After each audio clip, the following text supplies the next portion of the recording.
કપાસના પાક પર મોનોક્રોટોફોસની અસરો।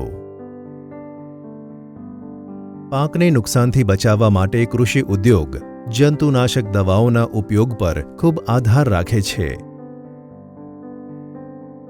જંતુનાશકો જમીનના મોટા ભાગોમાં છાંટવામાં આવતા હોવાથી તેમની પર્યાવરણ પર વ્યાપક અસર પડે છે।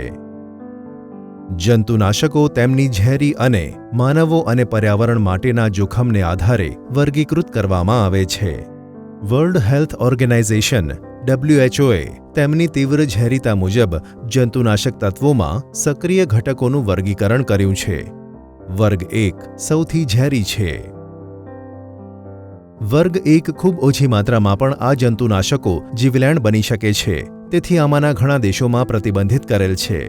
પરંતુ દુર્ભાગ્યવશ મોનોક્રોટોફોસ જેવા વર્ગ 1 જંતુનાશક દવાઓનો ઉપયોગ ભારતભરમાં થઈ રહ્યો છે અને તે ખૂબ ઓછા ખર્ચમાં ઉપલબ્ધ થાય છે।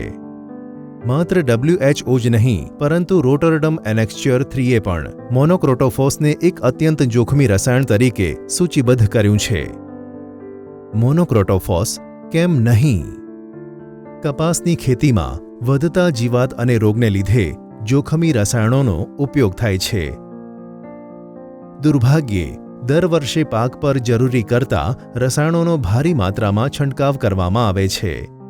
તદુપરાંત મોટા ભાગે ખેડૂતો એક જ જૂથની રાસાયણિક મિશ્રણ અથવા હાર વખતે છંટકાવ એક સરખી કાર્યપદ્ધતિથી કરે છે। આ રસાયણોના જથ્થા અને મિશ્રણથી જીવાત પુનરુત્થાન, પાકને નુકસાન, પાકની અવધિ પાળી વગેરે જેવી અનેક સમસ્યાઓને આમંત્રણ મળી શકે છે।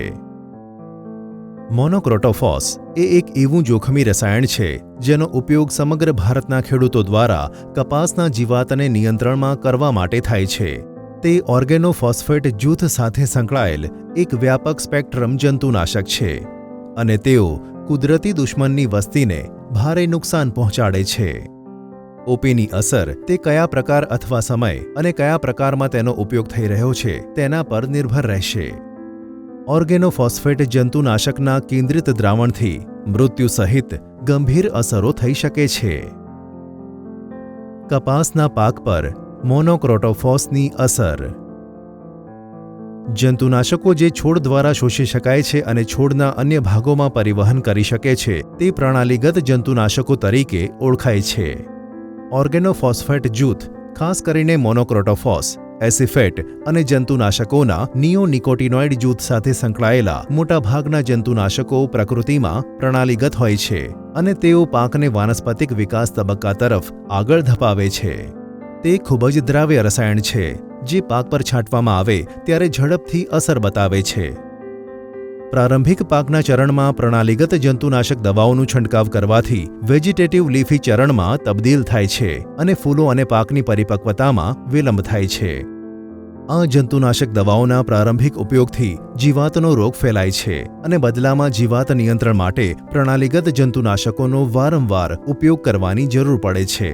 આ પ્રક્રિયા ફૂલો અને પાકની પરિપક્વતામાં વધુ વિલંબ કરે છે।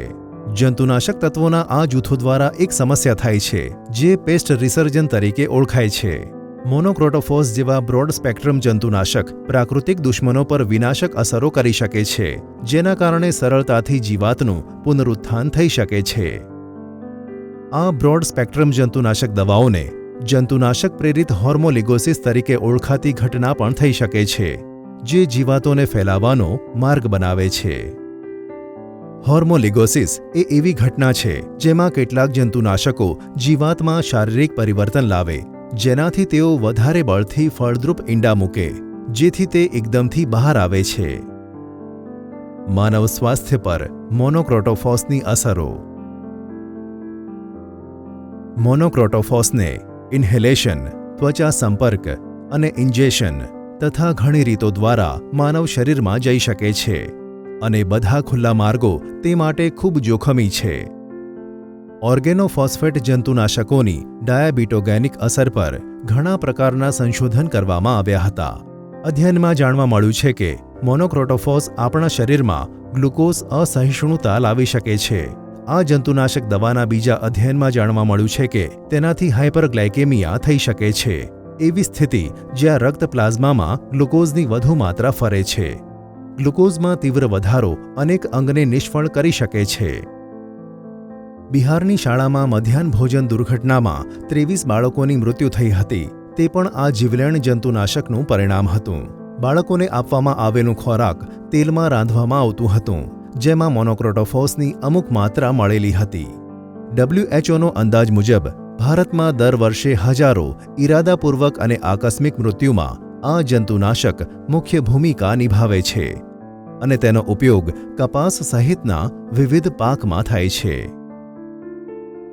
સંપર્કમાં આવવાથી આંખોમાં બળતરા, અસ્પષ્ટ દ્રષ્ટિ, શ્વાસ લેવામાં તકલીફ, છાતીમાં કડકતા, ફેફસામાં પ્રવાહી, સ્નાયુની નબળાઈ, ચક્કર, માથાનો દુખાવો વગેરે જેવા અનેક વિપરીત લક્ષણો થઈ શકે છે.